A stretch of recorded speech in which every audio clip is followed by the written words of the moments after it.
कुछ एयर नीचे एक्वीफर में ट्रैप हो गई है। ये डर है लोगों की। सोचिए आप एक ऐसे गांव में हैं जिसके चारों तरफ बिल्कुल शांति है, ना कोई नदी और ना ही कोई विशाल जल प्रवाह नजर आ रहा है, लेकिन आपके सामने एक साधारण सा कुआं है। आप कुएं में देखते हैं कि उसका पानी लगातार हिल रहा होता है। अब आपके दिमाग में एक सवाल आया होगा और आप सोच रहे होंगे कि आखिर एक कुएं का पानी कैसे हिल सकता है। क्या यह कोई चमत्कार है या इसके पीछे कोई साइंटिफिक रीजन है? तो आइए जानते हैं इसके रहस्य के बारे में। दोस्तों, गुजरात के मोरबी जिले के वीरपरना गांव से ऐसी खबर आई है जिसने वैज्ञानिकों से लेकर आम जनता तक सभी को हैरान कर दिया है। यहाँ एक खेत में हाल ही में खुदे 18 फीट गहरे कुएं का पानी अचानक समुद्र की लहरों की तरह उफान मारने लगा। आसपास के सभी कुएं पूरी तरह शांत हैं, लेकिन इकलौते कुएं का पानी लगातार हिलोरे ले रहा है। किसी ने चमत्कार बताया तो किसी ने रहस्य, लेकिन इस घटना का वैज्ञानिक सच सामने आ चुका है। कुछ एयर नीचे एक्वीफर में ट्रैप हो गई है। जब उस एयर में मूवमेंट होता है तो उस कारण थोड़ा यहाँ पे मूवमेंट ऊपर के सतह पे भी हमें देखने मिलता है। लोगों का ये डर है लोगों की, और यहीं से इस घटना का वैज्ञानिक रहस्य शुरू होता है। आखिर कुएं में लहरें बनती कैसे हैं? आइए एक छोटे से उदाहरण से समझते हैं। एक गिलास में पानी भरिए, अब उसे हल्का सा मूव करिए। पानी पहले एक तरफ जाएगा, फिर वापस दूसरी तरफ आएगा, फिर वापस पहली तरफ। कुछ समय तक पानी आगे पीछे होता रहेगा।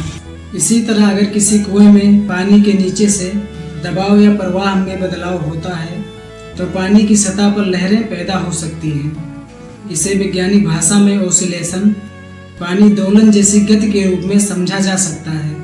कभी कभी भूकंपीय गतिविधियां भी भूमिगत जल के दबाव और स्तर को प्रभावित कर सकती हैं। लेकिन यहाँ एक जरूरी बात समझना बहुत महत्वपूर्ण है। सिर्फ कुएं में पानी की लहरें देखकर यह कहना सही नहीं होगा कि वहाँ भूकंप आया था। इसके लिए वैज्ञानिकों को उस समय के भूकंपीय रिकॉर्ड, कुएं की संरचना और आसपास भूमिगत जल की जांच करनी होगी। यानी रहस्य को विज्ञान से समझने के लिए सबूत जरूरी है। सिर्फ लहरें देखकर ऐसा निष्कर्ष नहीं निकाला जा सकता। कुएं का पानी भूमिगत जल स्तरों से आता है और कई क्षेत्रों में भूमिगत जल की अपनी जटिल व्यवस्था होती है। इसलिए इस घटना को समझने के लिए स्थानीय भूगर्भीय संरचना और पानी की जांच जरूरी होती है। यही चीज इसको इतना दिलचस्प बनाती है। गुजरात के इस कुएं की लहरें शायद उसी छिपी हुई दुनिया की एक छोटी सी झलक थी। तो अगली बार जब आपको किसी कुएं का पानी लहरता हुआ दिखाई दे तो उसे कोई जादू व चमत्कार मत समझिएगा, क्योंकि धरती अंदर से एक केक की लेयर्स की तरह बनी होती है।